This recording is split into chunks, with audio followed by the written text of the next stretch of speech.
17 दिसंबर 2024 भारतीय लोकतंत्र के इतिहास का एक ऐसा दिन जब लोकसभा में एक देश एक चुनाव बिल पेश हुआ। The Narendra Modi government tables the One Nation One Election bill in the Lok Sabha. सरकार इसे लोकतंत्र के लिए गेम चेंजर कह रही है, जबकि विपक्ष इसे लोकतांत्रिक ढांचे को कमजोर करने वाला कदम मानता है। वन नेशन वन इलेक्शन पर काम कर रहे हैं।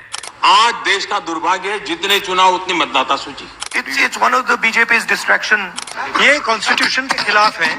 यह बहस सिर्फ संसद तक सीमित नहीं है, बल्कि पूरे देश में चर्चा का विषय बन गई है। तो आखिर यह एक देश एक चुनाव, वन नेशन वन इलेक्शन है क्या? इससे देश को क्या फायदे होंगे और विपक्ष इसे लेकर इतना विरोध क्यों कर रहा है? आज हम इन सवालों के जवाब तथ्यों, उदाहरणों और आंकड़ों के साथ समझेंगे। लेकिन इससे पहले अगर आपने हमारा चैनल सब्सक्राइब नहीं किया है तो सब्सक्राइब कर लें। वन नेशन वन इलेक्शन क्या है? अगर एक लाइन में बात करें तो एक देश एक चुनाव का मतलब है कि देश भर में लोकसभा, विधानसभाओं, पंचायतों और नगर निकायों के चुनाव एक साथ कराए जाएं। मतलब ये सब चुनाव एक साथ हो। आपने देखा होगा कि पूरे देश में हर साल कहीं न कहीं चुनाव होते रहते हैं, कभी किसी स्टेट में तो कभी किसी स्टेट। इसी साल की बात करें तो मई जून में लोकसभा के चुनाव के बाद हरियाणा में इलेक्शन हुए, फिर महाराष्ट्र में इलेक्शन हुए और अब दिल्ली में चुनाव आ रहे हैं। इस तरह बार बार चुनाव होते रहने से जो पैसा और समय देश के काम आ सकता था वो इलेक्शन कराने में चला जाता है। इन चुनाव के वजह से देश के लीडर्स अपना काम धाम छोड़कर चुनाव में लग जाते हैं, रैलियों में जाते हैं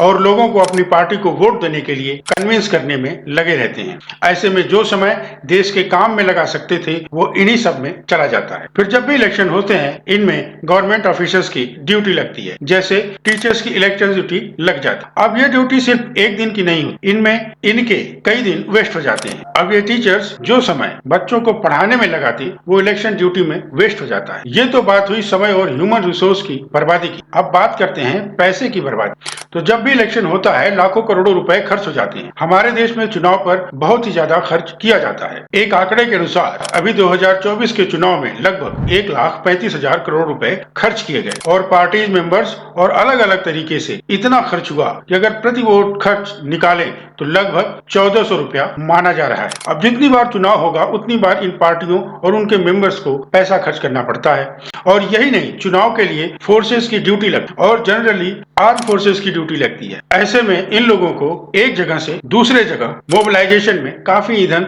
और पैसा खर्च होता है। अब इन्हीं सब समस्याओं को सॉल्व करने के लिए वन नेशन वन इलेक्शन की बात हो रही है। इसमें कहा जा रहा है कि जब आप वोट देने जाएंगे तब आपको एक ही जगह दो बैलेट बॉक्स मिलेंगे, एक लोकसभा के लिए और दूसरा विधानसभा के लिए। मतलब आपको दो ईवीएम मिलेगी, जिसमें आप एक ईवीएम में लोकसभा के लिए और दूसरी ईवीएम में विधानसभा के लिए वोट देंगे। इस तरह एक ही दिन में लोकसभा और विधानसभा के वोट पड़ जाएंगे और फिर इसके 100 दिनों के अंदर अंदर निकाय चुनाव भी करा लिए जाएंगे, जिससे कि अब पूरे 5 साल कोई इलेक्शन नहीं होगा। टीचर्स पढ़ाते रहेंगे, फोर्सेज अपना काम करती रहेगी, नेता लोग अपने काम करते रहेंगे, ब्यूरोक्रेट्स अपने काम करते रहेंगे और बार बार इलेक्शन करने से जो पैसा खर्च होता था वो भी बच जाएगा। तो क्या यह इतना आसान है? नहीं, इसके साथ कई प्रॉब्लम और भी हैं। आइए जानते। तो मान लीजिए एक साथ चुनाव हो रहे हो और उस समय कोई ऐसा मुद्दा हो जो नेशनल लेवल पर ट्रेंड कर रहा हो। फॉर एग्जाम्पल राष्ट्रवाद का मुद्दा, या जैसे भारत ने बांग्लादेश को एक बार फिर से तोड़ दिया या डिवाइड कर दिया। ऐसे में लोकल जो इश्यूज हैं उस पर इम्पैक्ट पड़ सकता है, ऐसा विपक्ष का कहना है। विपक्ष के अनुसार ऐसे में जो पार्टी नेशनल लेवल पर चुनाव जीतेगी वही पार्टी लोकल लेवल पर भी जीत जाएगी। सुनने में बात सही लगती है, मगर अगर ध्यान दें तो पता चलता है कि प्रैक्टिकली ऐसा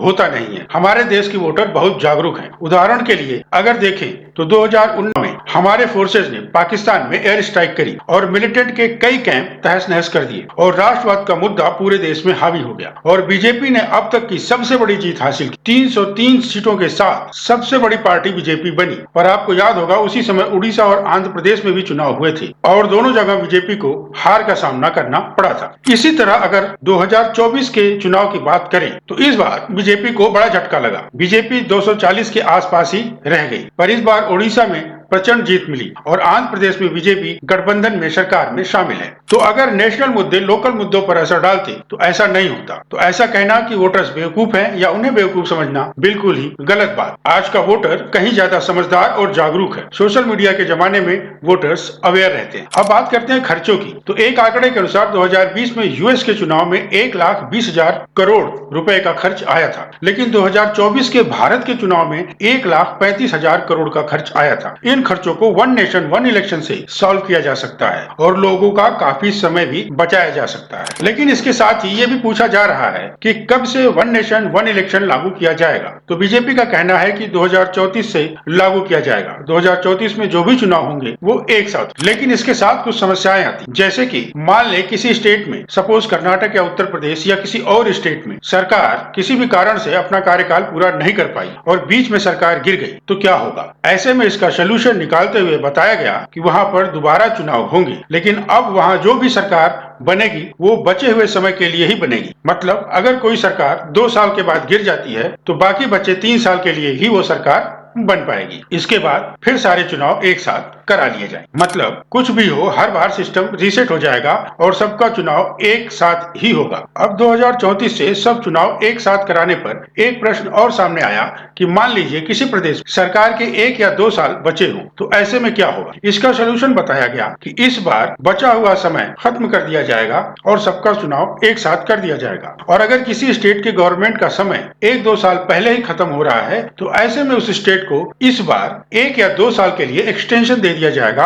और सारे चुनाव एक साथ करा लिए जाएंगे। यहाँ पर प्रश्न ये भी है कि 2029 में सब चुनाव एक साथ क्यों नहीं कराया जा रहा है। तो ऐसे में कहा जा रहा है कि 2029 में डिलिमिटेशन होना है और जो अपने आप में एक बड़ी प्रक्रिया है। जो लोग डिलिमिटेशन की प्रक्रिया के बारे में नहीं जानते उनके लिए बता दूं कि डिलिमिटेशन प्रक्रिया में जो लोकसभा और राज्यसभा की सीट्स हैं उसे पॉपुलेशन के हिसाब से फिर से एडजस्ट किया जाता है। क्योंकि देश में जनसंख्या बढ़ी है, ऐसे में सीट्स भी बढ़ेंगी और हर सीट्स के लिए फिर से एरिया डिफाइन किया जाएगा। ऐसे में डिलिमिटेशन एक बड़ी प्रक्रिया बन जाती है। दूसरी बात यह भी लगता है कि बीजेपी को कोई ये न कहे कि बीजेपी अपने फायदे के लिए वन नेशन वन इलेक्शन इतनी जल्दी ला रही है। और तीसरी बात यह लगती है कि एक साथ चुनाव कराने के लिए बहुत सारे इंतजाम करने पड़ेंगे, जैसे बहुत सारे ईवीएम की जरूरत पड़ेगी। इन सब में बहुत सारा पैसा और समय लगेगा। इसके लिए भी सरकार 2034 तक का पर्याप्त समय ले रही है ताकि सारा काम स्मूथली किया जा सके। तो अब प्रश्न यह है कि क्या पहले एक साथ चुनाव नहीं होते थे। जवाब है कि होते थे। यह व्यवस्था 1952 से लेकर 1967 तक लागू थी, लेकिन 1968 और 1969 में कुछ राज्य सरकारों के गिरने से यह प्रक्रिया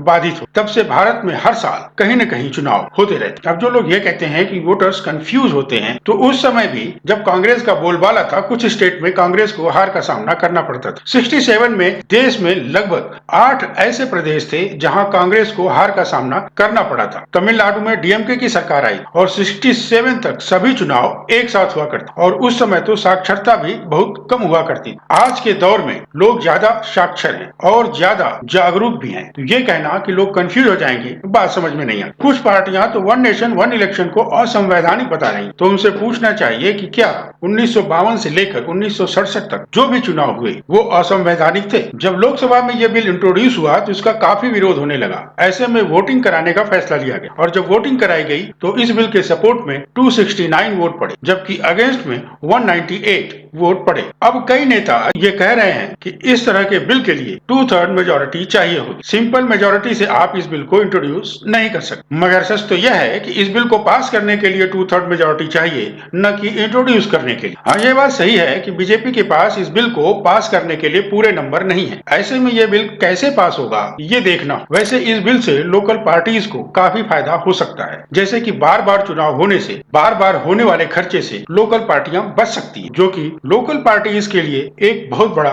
मुद्दा है। ऐसे में लगता है कि अंदर ही अंदर जो छोटी पार्टियां हैं इस बिल पर बीजेपी का साथ देंगी। फिलहाल ये बिल डिस्कशन के लिए जेपीसी के पास भेज दिया गया है। आपको क्या लगता है, क्या ये बिल फायदेमंद साबित होगा और देश का बहुत सारा समय और पैसा बचेगा, या ये बिल लोकल पार्टियों के लिए खतरा बन जाएगा और धीरे धीरे लोकल पार्टियां खत्म हो जाएंगी? अपनी राय कमेंट बॉक्स में अवश्य बताएं। वीडियो को लाइक करें, शेयर करें और अभी तक आपने हमारा चैनल सब्सक्राइब नहीं किया है तो सब्सक्राइब कर लें। आपको आपका कीमती समय देने के लिए धन्यवाद।